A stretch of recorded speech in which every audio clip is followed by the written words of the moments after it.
Nityasuddha vimuktaikam akhandanandamadvayam satyam jnanam anantam yat param brahmahameva tat.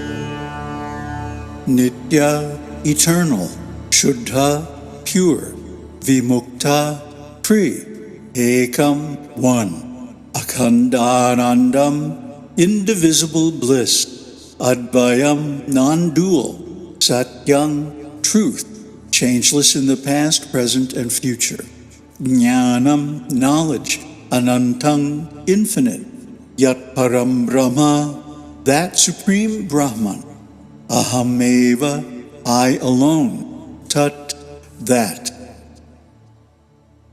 I am verily that Supreme Brahman, eternal, stainless, and free, one, indivisible and non-dual, whose nature is bliss, truth, knowledge, and infinity. Namaste. So, we are Brahman. How could we be anything else? Because we're conscious. And consciousness can never be derived from any combination of material qualities or functions. Look at the poor scientists. They're running themselves ragged, going crazy, around in circles, trying to explain the phenomenon of consciousness. And they're not successful. Even after all these years, after the so-called Enlightenment, which was actually a kind of endarkenment because it was the dawn of total reductionist materialism. And now the whole world is functioning in that mode. And if you try to publish a paper as a scientist that attempts to refute reductionist materialism, you will be ostracized. Your career is over. Now you're a kook. So us kooks got to get together, you know? Because consciousness is the absolute. It is unconditioned. That means nothing affects it. The contents of consciousness is another matter. The objects of consciousness are certainly part of the relative dualistic world. So we have to distinguish between the seer and the seen, consciousness and its object, the drik and the drishya, as we went over in an earlier series. And this shloka really brings this out because it makes the contrast, it makes the difference between the living being in the dualistic relative material world and the actual soul, the self with a capital S, Brahman, the root awareness of everything, eternal, stainless, and free. It can never be brought within laboratory conditions. That's why all the empirical experiments by the scientists fail to isolate consciousness. You can't isolate it. It's not amenable to any kind of conditioning, any kind of limitation. It's boundless, boundaryless. In other words, it can't be individual. It has to be universal because it's unlimited and free. It is one. It cannot be divided. You cannot put boundaries around it or in it anywhere. It does not accept that because its nature is oneness. And that being the case, it is indivisible and non-dual. So the scientists trying to concoct experiments to isolate consciousness is just due for failure. Nothing else. It can never be successful because the nature of consciousness itself is non-dual, unary, indivisible, whose nature is bliss, truth, knowledge, and infinity. So how do we recognize when we're suffering?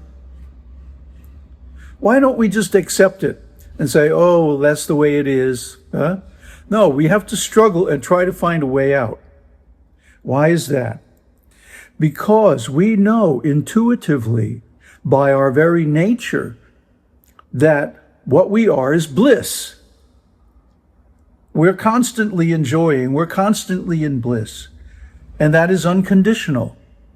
Can't be modified by anything. Now, the body, well, that's a different story. And the mind, totally different. The body and mind are conditioned. They will suffer. But how do we know that we're suffering?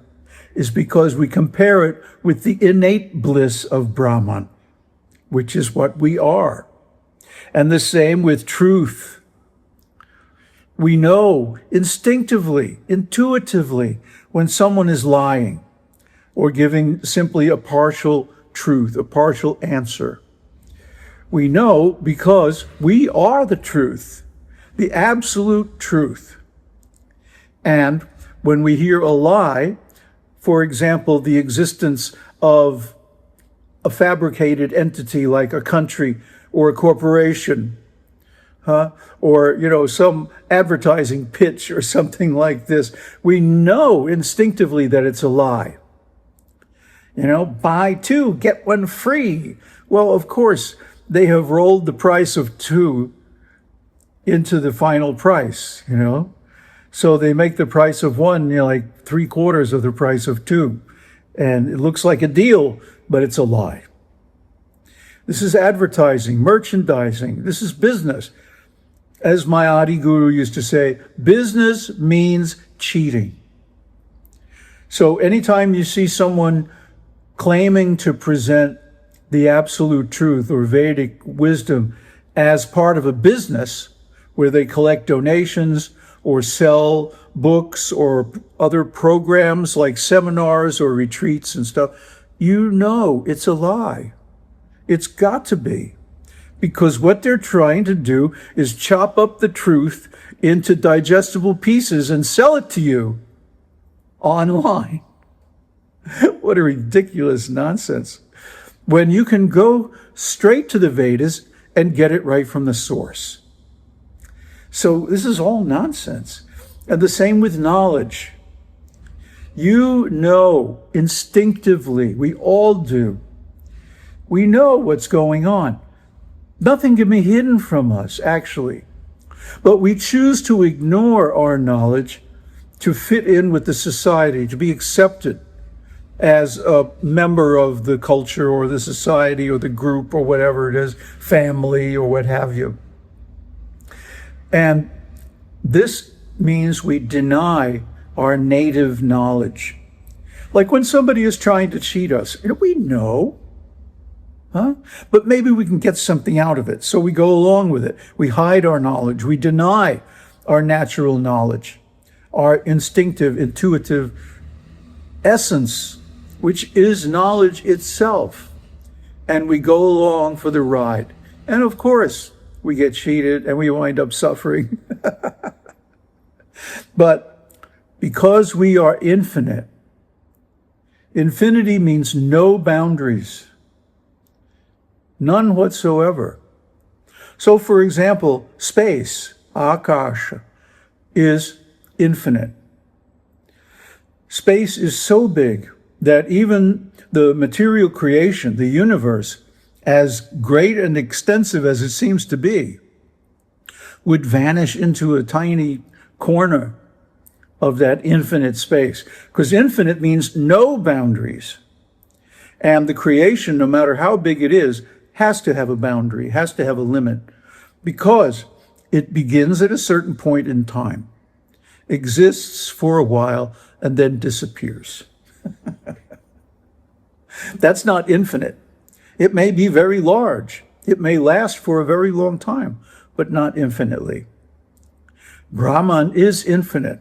So, if you wait long enough, all these problems are going to go away. But of course, that's not good enough. We want to end the problems now. We want to finish the suffering in this lifetime. And how do we do that? By acquiring tmabodhah. Tmabodhah is like a universal solvent that dissolves everything that is not Brahman. Neti neti. It gets rid of everything that is not bliss, truth, knowledge, and infinity.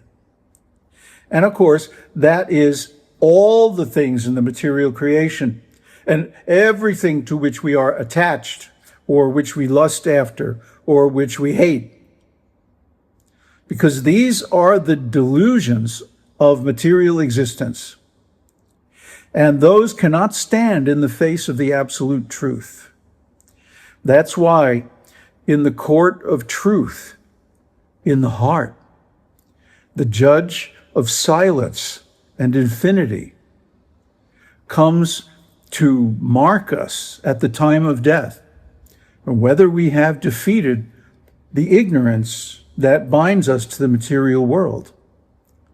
And if we have, with death as the bailiff, death is the universal policeman who separates the enlightened from the unenlightened.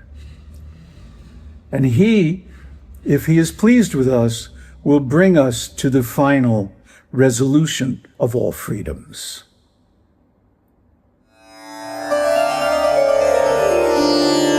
Om Tat Sat, Om Shakti Om.